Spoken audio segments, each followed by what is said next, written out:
This 80th episode is being recorded the day after the death of Queen Elizabeth II, the longest-serving monarch in British history. Although I am not a monarchist, it feels appropriate to acknowledge this significant moment in our nation's history.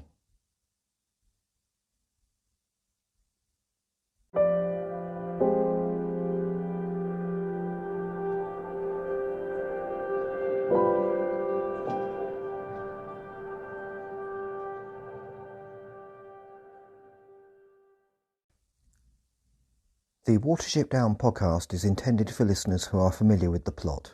There may be spoilers. This episode is scripted by Newell Fisher, with script assistance by John Ruths, and is narrated, recorded and edited by Newell Fisher.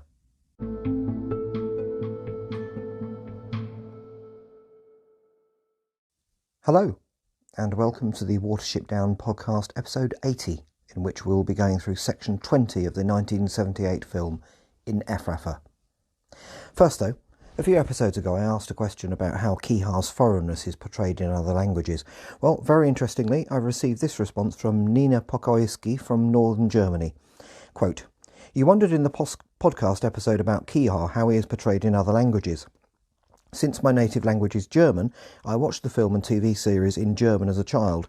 But what I noticed only a few years ago is that the dubbing actor of Kihar in the film is also the voice of a very famous children's show character. He is called Captain Blaubeer and is a former captain of a ship and a bear, and he tells tall stories about his adventures on the oceans to his three nephews. I think it's a hilarious fit for Kihar's character.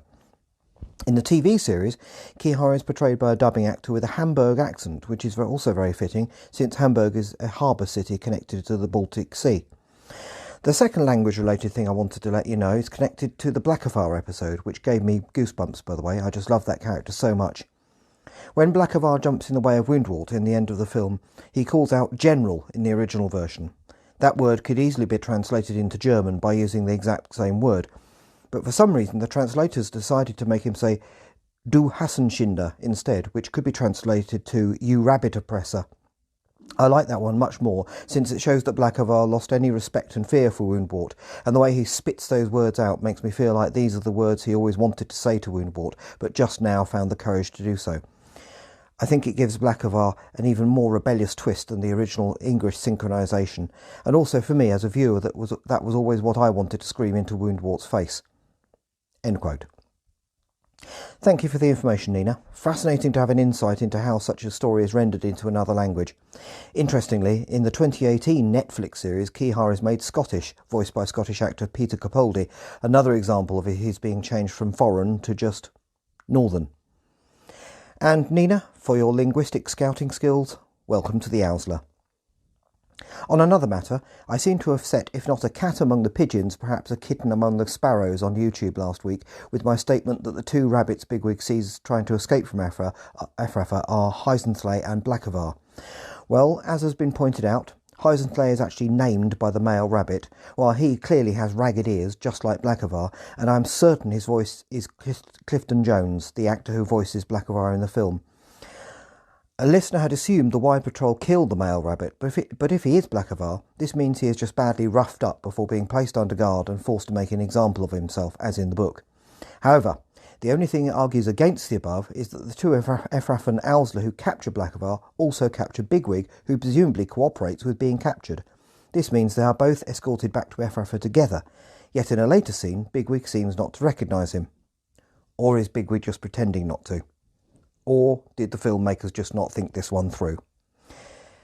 Analysing this film can take you down many rabbit holes. On which subject? Let's enter Efrafa.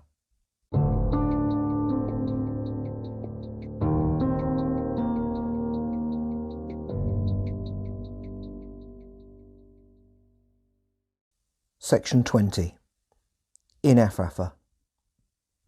This section covers from 58 minutes 50 to 62 minutes 50, and the equivalent chapters from the book are 33, The Great River, 34, General Woundwort, and 35, Groping.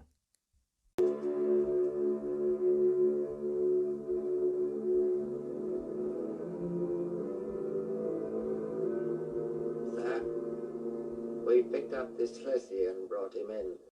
As the dramatic music of the previous scene fades away, the fade to black is replaced by another scene of nature.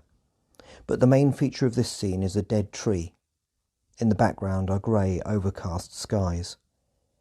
These are signifiers of the sheer dreariness of life under totalitarianism, where the two predominant emotions are fear and sheer boredom.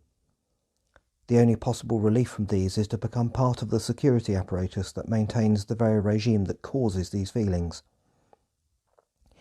As the camera pans left, past more distinctive dead tree shapes, we hear the dreary, officious voice of Captain Campion. He is saying that they have picked up a hlessi, meaning a wandering rabbit with no warren. In 1978, anyone watching this who hadn't read the book would just have had to infer the meaning from context. We later learn that Captain Campion captured Blackafar this time, so we can assume that one of the two vicious rabbits from the previous scene was Campion. Still, with no rabbits in sight, we hear the gruff voice of Woundwort for the first time, asking the hlessi who he is. Bigwig gives his name and is immediately reprimanded by Campion for not addressing him as Sir. The convention from the book of Bigwig only being referred to by his lapine name Thlaeli while in Efrafa is dropped here. As this is said, the pan of the camera arrives at a ditch in which we can see this conversation happening. This is a shot that was briefly used during Holly's previous account of Efrafa, the one in which Bigwig appeared before he had even arrived at Efrafa at 54 minutes 30. As Woundwort asks Bigwig what he was doing, the shot switches to a closer one, during which we get a clear view of Woundwort lying on his front in the entrance of a burrow or run, two Owsla members on either side of him, with Bigwig facing him next to Campion. Bigwig says he's come to join Efrafa. Woundwort asks why. He is not a rabbit to waste words. Bigwig says he is surprised he would ask that, adding Sir after a look from Campion. And now a close-up on Woundwort's face and his two differing eyes, one the typical pale blue of Efrafa, the other one white and dead. To repeat a past episode, this dead left eye of Woundwort was purely a creation of this film that subsequent versions felt they had to follow. It is not mentioned at all in the book.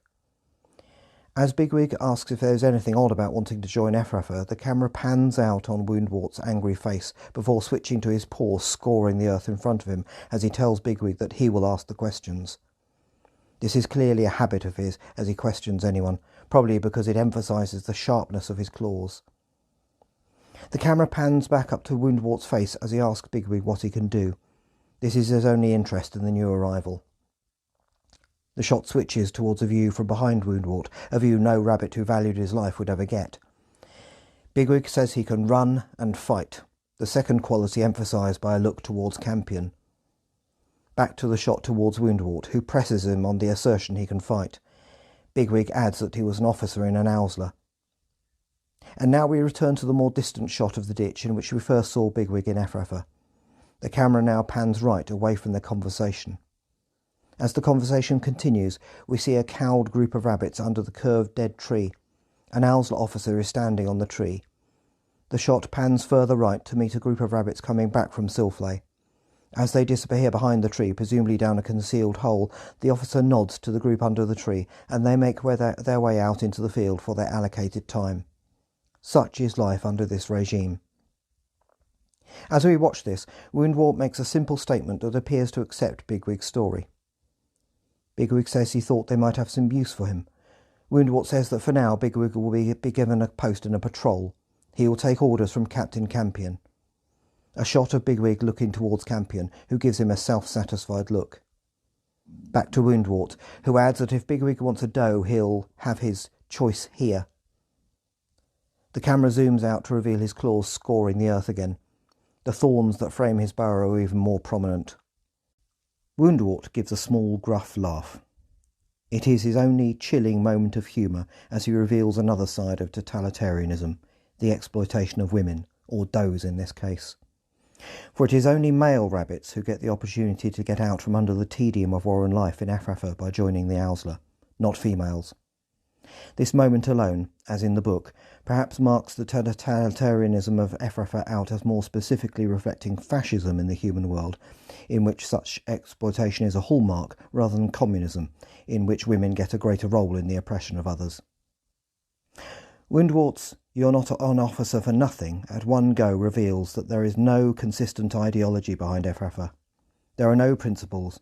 It is just about the raw exercise of power under the excuse of security.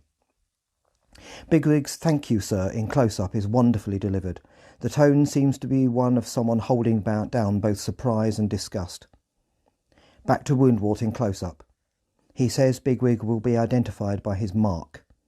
He gives the slightest raising of an eyebrow towards Campion. Cut to Bigwig, unaware of what is about to happen. Campion swipes at his flank viciously, leaving 3 raw parallel wounds, almost glowing red. The camera zooms in on them. The wound pulsates. We can see the pain. And now a complete change of scene.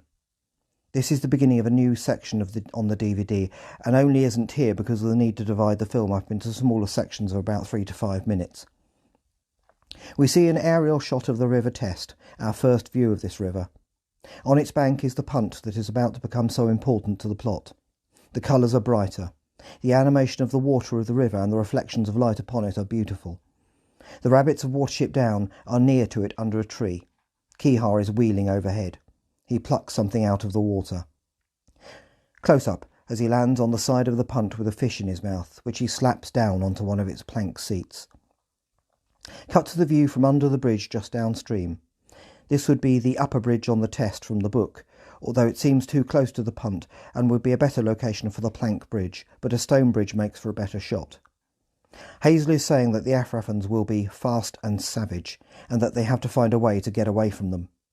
This, as in the book, is a major hole in his master plan to get does out of Efrafa. As we see Keehar start eating the fish, Silver points out that fighting them will not be an option if what Holly said was true. And now Blackberry moves forward towards the punt. He says they will have to find another way. Close up on Keehar swallowing the fish whole. Then we see Blackberry sniffing the rope holding the punt.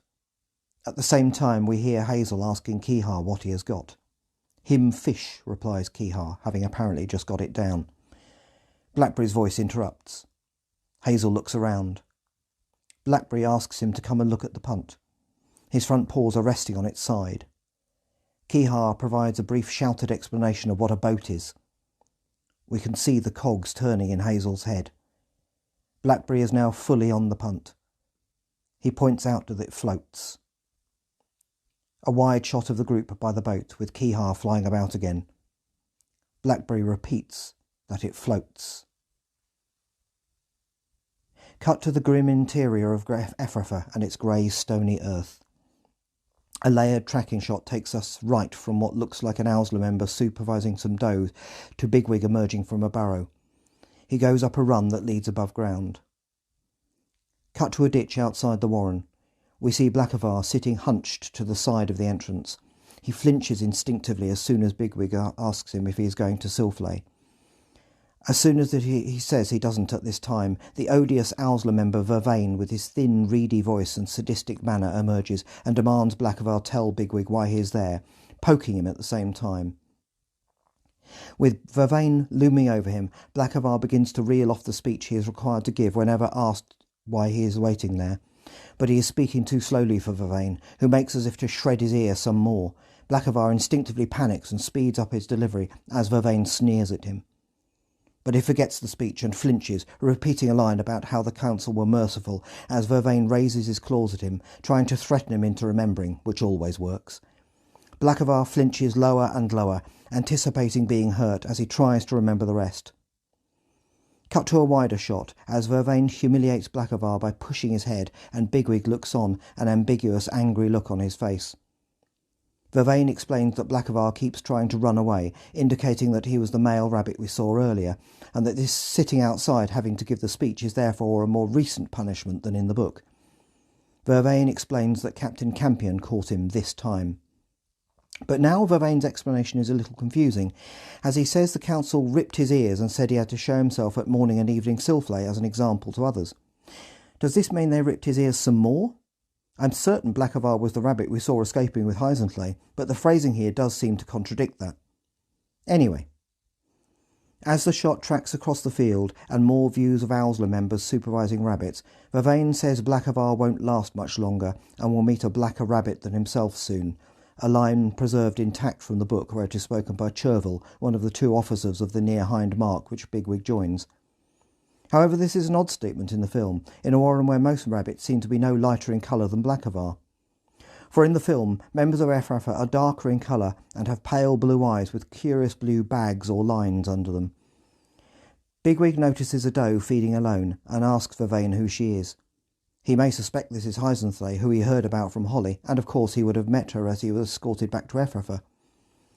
This may indicate that the rabbit with Campion when Bigwig was captured was not Vervain, as otherwise the question would seem strange.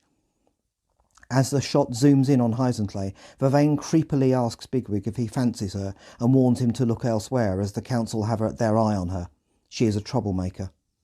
On cue, an Owsla member appears and menaces her just as she raises her ears and looks like she is even thinking of moving further out into the field. She slinks back to the warren. Bigwig scratches himself behind his ears in a display of mock casualness and moves off with Vervain. Cue to the river. Hazel is telling Kihar to go and talk to Bigwig.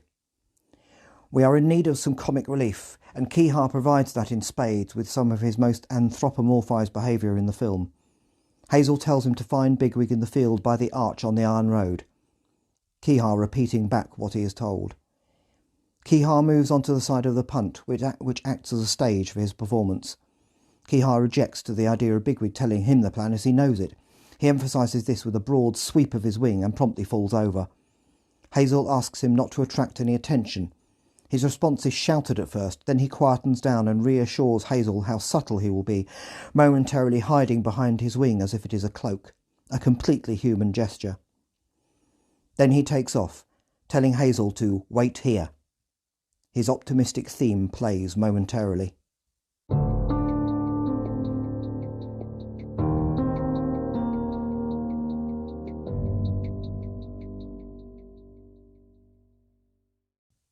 Comparison with the book. The needs of summary mean that we get none of General Woundwart's backstory here, and beyond Bigwig receiving his mark on camera at the hands of Campion, none of the minutiae of the structures of Efrafa are really gone into. In the book, the discovery of the punt on the test is the trigger for Bigwig infiltrating Efrafa once the means of escape is confirmed. But here he is already in Efrafa, making Hazel's plan in the film a lot more precarious. Chervil, one of the officers of the near hind mark, is replaced by Vervain as Bigwig's main escort, Chervil being later relegated to Bartsia's role as the rabbit Bigwig attacks in order to rescue Blackavar.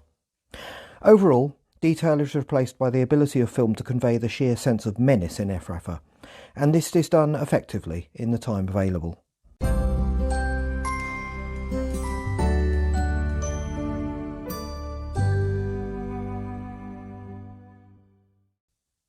Next time, Bigwig comes up with his part of the plan.